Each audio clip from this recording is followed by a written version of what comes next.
Hello, my name is Marty McEnroe, and I'm here to introduce you to our team's project, the Gentle Persuader. You're about to watch a different type of presentation. This may be a first. I think it may be valuable as your career develops. What you're about to experience is a startup pitch. The goal of a startup pitch is simple.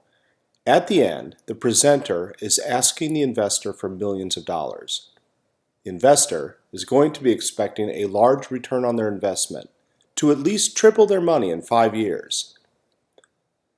Therefore, a successful pitch must engage the investor, must tell a story about problems and solutions. We want the investor to know what we are going to do with the new money. But beyond facts, figures, and diagrams, we have to capture the imagination, and we have to let our passion be infectious. So, for the next 20 minutes, you are to imagine yourself a billionaire with $10 million burning a hole in your pocket, looking for someone to triple your money. Will it be us? Come up to the edge of your seat and let the show begin. Persuasion. Our society is built on persuasion. Advertising, politics, social change, investment. Lately, you've undoubtedly noticed the general decline of social discourse.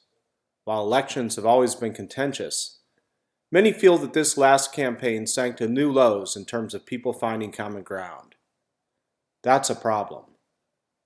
When society cannot converge, then society fails. Worse, the problem builds upon itself. Individuals become polarized by a barrage of negative messages. Research shows that polarization makes all types of persuasion harder. Famously, persuasion has always been termed an art. We now have the tools and the algorithms, the understanding and the will to make persuasion a science. Let me introduce one of our tools, the face of our gentle persuader. We call him Ben.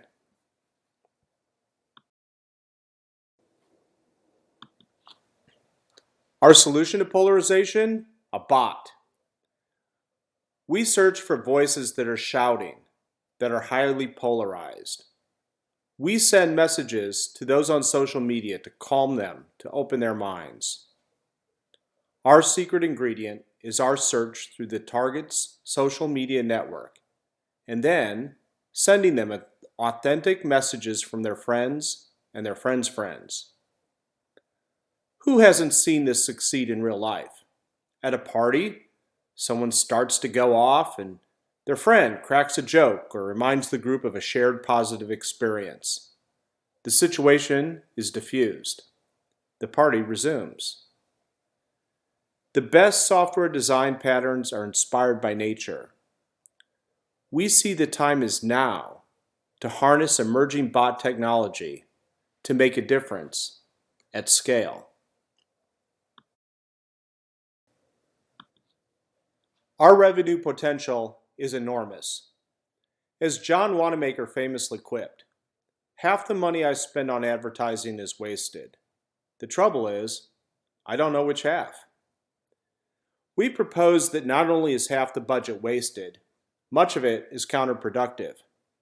Negative advertising that trades on fear, uncertainty, and doubt, polarizes the audience and shuts down the openness to new messages. We will prove that depolarization of targeted groups and individuals increases the effectiveness of the advertising message. We are engaged with major digital media advertising companies, and there is phenomenal interest in adopting our service to prepare the target audience as one of the first steps in a campaign. There is a much more intriguing market: online political spending. This cyclical spending is characterized by high velocity, rapid changes in targeting, and the impact that must be measured in days and hours. When the political money spigot opens, it's a flood. The Obama campaign's online targeting in 2012 dominated the press at the time and engaged data science startups with the impact and the success. But in perspective of the coming wave, it is but a bump. There is always a constant stream of political messaging and hot-button social issue spending factored into this projection portrayed here on the slide. We will build out our roadmap and hone our business operational skills with these spenders. And then, given the expected doubling of online spending from 2016 to the 2018 midterm election, your investment today means that we will ride that steep curve of revenue when it floods the market, both from direct campaign investment and through the PACs that fund campaigns and the topical issues important to the electorate.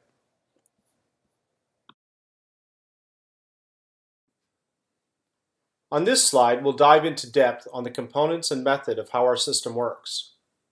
We start in the upper left with our offering to the campaign manager, who selects from popular hashtags, in this case, hashtag Sunday morning. Then our system searches for users using that hashtag, and as we find tweets, we send them to Azure to determine if there is negative sentiment. In this case, in the box number 3, we find a user who has sent out a tweet that includes the phrase, "would be nothing without," and that's judged to have a negative sentiment according to our Azure Sentiment Analyzer. Our next step is to look through our user's social network, and as we do that, we may have to send many tweets out to Azure before we find one with a positive sentiment. As soon as we do, we alert our original user that we are going to communicate with her, as you can see in box 4. Now, we take the tweet that this or friend has sent out. We take the content of it and we construct a new tweet from the positive tweet. As you can see in number 5, this tweet has positive sentiment as it is referring to some civil rights figures that are very inspiring. We send that to her. And in the final step, we monitor her future tweet stream to see if this has affected her sentiment. This is an activity that is repeated countless times for people who are using the hashtag Sunday morning. We have some other items for our campaigner in development and on our roadmap, and here we'll target users directly. So a user might be using many different hashtags and display negative sentiment across them, and we would attempt to move the needle on the sentiment of their future tweets. One of the lessons learned is that it's not always easy to find positive sentiments in a person's network. So another capability we're working on is a database of positive tweets. Over time, we can score the entries in this database for positive effect and learn which are most effective and under what circumstances. These capabilities that we have in our roadmap take time and expertise to produce, but they will continue to differentiate our product from that of any emerging competitors. So we feel very good about what we have already and what we have planned.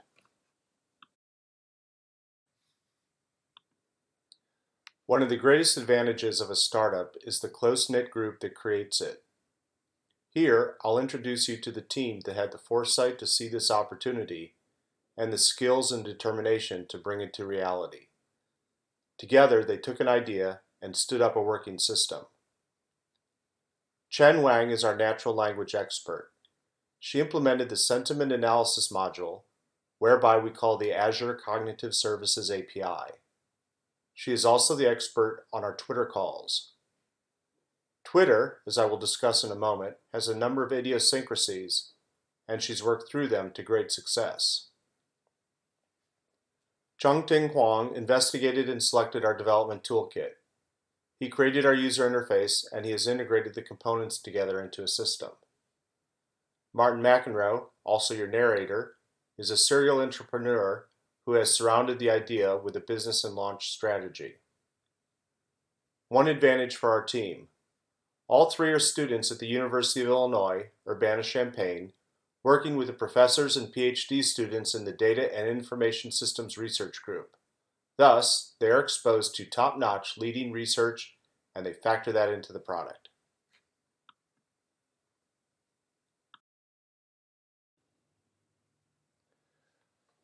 We have a 4-tier monetization strategy to engage potential customers, solicit real user feedback data, and pull users deeper into our service.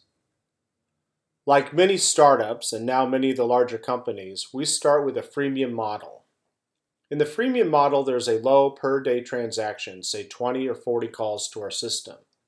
And this allows a campaign manager to take our platform for a test drive.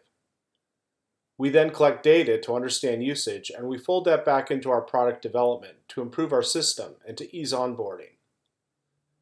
The next tier is our cost plus model. Since the essence of our solution is to work through the APIs of the available machine learning services, we incur cost as we invoke APIs. In the cost plus model, we would sell our service for the cost of the API calls we need to make plus a fixed cost, and this allows a campaigner to start to grow with us without having to make a specific commitment. Our next two tiers are more directly coupled with our campaign manager's success. In the impressions model, we are going to charge per target consumer reached. On the previous slide where we find user A, we will look through user A's social network and we retweet the context of one of their friends' tweets in order to change sentiment or reduce polarization. It's the number of impressions, the number of messages that we've sent to users that would be the basis for the charge to our campaign manager. The top tier is the persuaded model, the model most directly tied to the business case and business objectives of our customer. In this case, a campaign manager has a large number, say 10,000 people they would like to influence on a specific issue or prepare for a targeting campaign to reduce polarization so that the advertising message is more easily assimilated. We charge for the number of people where we have demonstrated that we have improved sentiment or decreased polarization. While this is the most complicated model, it is also the most success-based. As campaign managers become more familiar and confident with our product, we anticipate the majority of them will move up to this top tier, where we will also have the highest margin. With these four levels, we have a constantly renewing funnel to drive top-line growth and achieve profitability. As a startup, we are making use of tools, services, and companies that comprise our ecosystem. For our production system today, we make use of the items in the colored font. The items in the white text are part of our development and roadmap strategies. In the first category, we have machine learning or natural language understanding partners. At the moment, we make use of the Azure service, but there are other major players that have machine learning service available via API. Amazon, IBM, Google, and Facebook are prominent.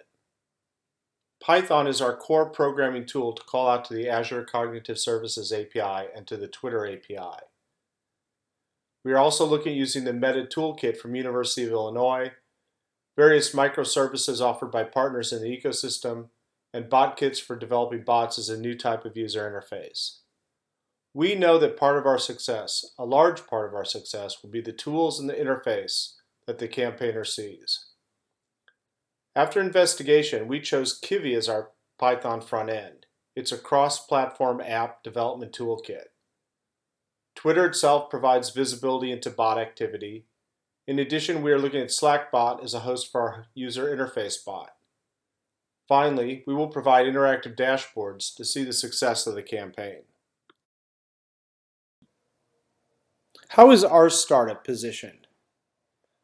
Well, one clear strength that we have. After research, we find no known competitor who's using retweeting as a means to sway others' opinions.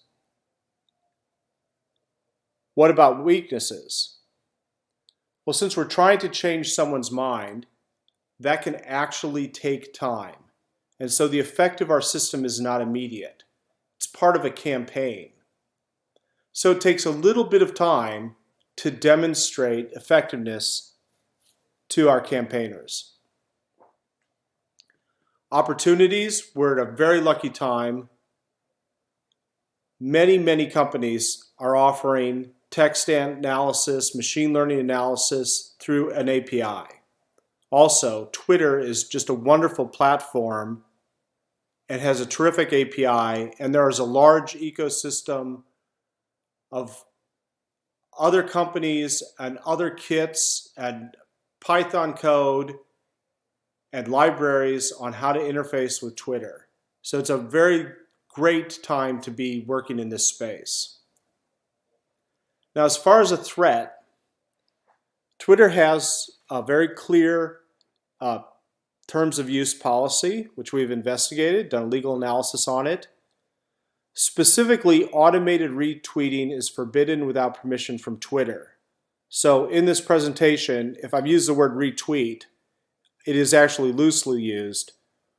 As I'll show on the next slide, we address the terms of use in a very specific manner. In summary, we think that our strengths and opportunities far outweigh the weakness of the time effect and the constraints that we have to follow in order to use Twitter. The Twitter service is both endlessly fascinating and endlessly complex. There are two key items that we had to structure our service around: consent and automated retweeting. In terms of consent, Twitter states that replies or messages to many users must request target user permission in advance. Our Gentle Persuader service sends preliminary explanation messages to the user, and the instructions on our Twitter page provide an opportunity to opt out. As we grow, we will leverage the opt-in procedures of our campaign customers. In their user agreements, they will have clauses providing for third-party use of information on their customers, our targets. The second constraint is that Twitter does not want automated retweeting. However, an official Twitter retweet is something very specific. You can retweet via the user interface and you can retweet via the API, but we don't employ either method. We construct a new tweet. We copy the selected text from the original tweet. Now, you might think semantically it's the same thing, but Twitter does not count our method as a retweet. It's not fed into their algorithms for popularity, for advertising, and so it's not something they call out in their terms of service. One of our advantages is that one of our team members has significant corporate experience in privacy and opt-in, opt-out issues in the context of big data, artificial intelligence systems, and third-party microservices. We have leveraged that knowledge and that network of legal contacts in the road to our product launch.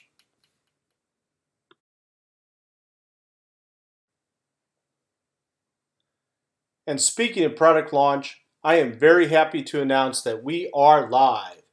The team celebrated the launch of the Gentle Persuader earlier this week. I'm showing here some actual screenshots of what our application looks like. In the upper left, we have the campaign, the user interface focused on the campaign manager's needs to perform topic selection. We then have quick feedback on the found tweets, as you can see on the console output. You can also see that we are reconstructing the tweet in a simplified form based on what we received back from the API. And this simplifies and accelerates the human cognitive processing. We're up, we're live, it's a team with chemistry and passion, a team that has delivered. We're obsessed with our customers. We're focused on moving our customers up the value ladder. Here are some of the ideas that we have in development and in our roadmap. We have a whole range of ideas in the realm of natural language understanding, topic modeling, emotion detection, adding polarization in addition to or as an alternative to the sentiment analysis we have today, entity extraction, and intent comprehension. We believe there's an advantage if we can follow the dialogue, since many people use tweets as a series of short but connected messages. We believe following that dialogue will give us a greater advantage.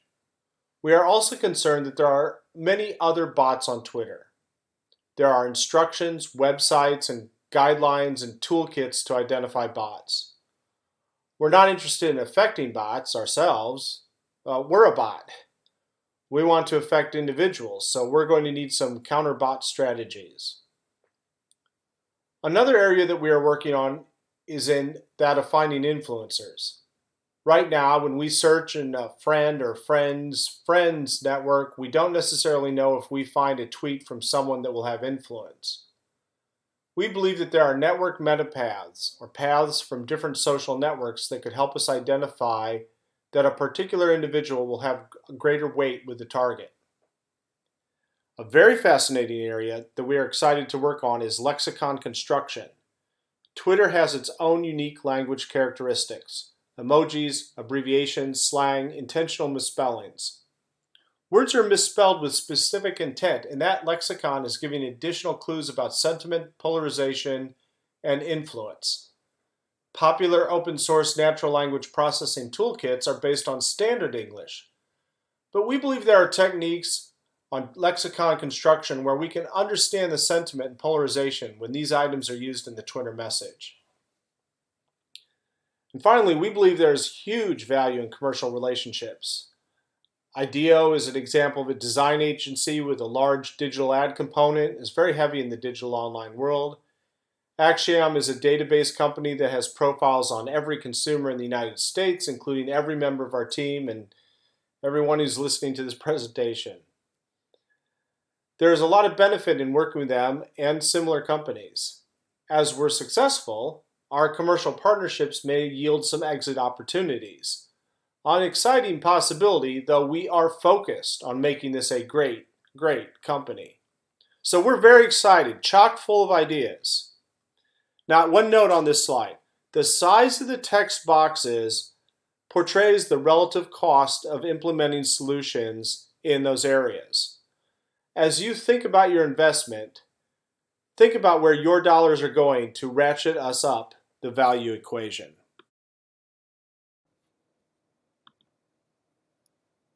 The tools available to startups like us are unprecedented.